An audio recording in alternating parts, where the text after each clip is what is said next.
Hi again, it's Pat with River's Chev at 3 Ring Farm in Golden Goat.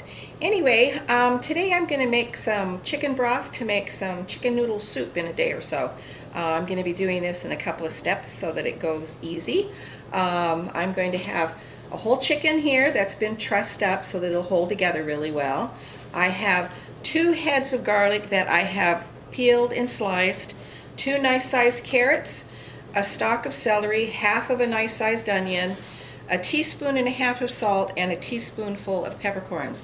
I'm going to put the chicken in the pot, and then I'm going to cover it with cold water, and I'm going to take it up to a simmer, and then once it's at a simmer I'm going to reduce it down so that it's just at a bare simmer, so that I end up with a nice clear broth. If you cook at a full boil or anything like that with chicken broth, you're going to make it cloudy. There'll be more protein and different particles in the broth that way, and it'll be cloudy, which is fine for cream soups and stuff.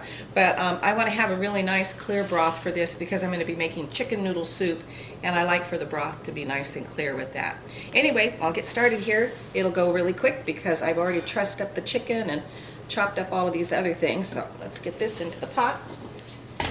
And we'll put the carrots in, and then I'm going to cover the chicken by probably about 4 inches with the water, so I'll end up with a nice amount of broth. And this will be a nice soup because it's been cold and now it's cold and wet, and hopefully we'll end up with some decent weather here eventually. We've had some really cold weather, and I guess we're actually supposed to get snow or something by the 1st of this next week. So anyway, I'm going to cover this with water now and put it on, bring it up to a simmer, and then cook it up.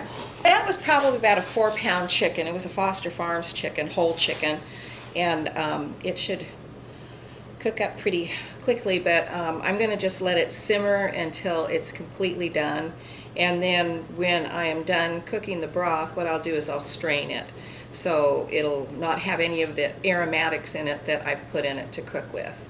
Anyway, we'll get back to you when the broth is done. Okay, so the broth is done. The chicken is cooked. I've taken the trussing off, the twine off of it, and it held in place really nicely, so it cooked really evenly. And so I ended up with 2, 3, 4, 5 quarts of broth from this, so that's really great. So I'm going to freeze these 3, and I'm going to use this for making chicken noodle soup, which we'll also video. Homemade noodles to go with the chicken and some vegetables in it as well. And so we will do that tomorrow. Anyway, so thank you for watching, and if you have any questions, please comment down below. And on that note, please like and subscribe. So we'll see you again tomorrow. Thank you for watching. Bye-bye.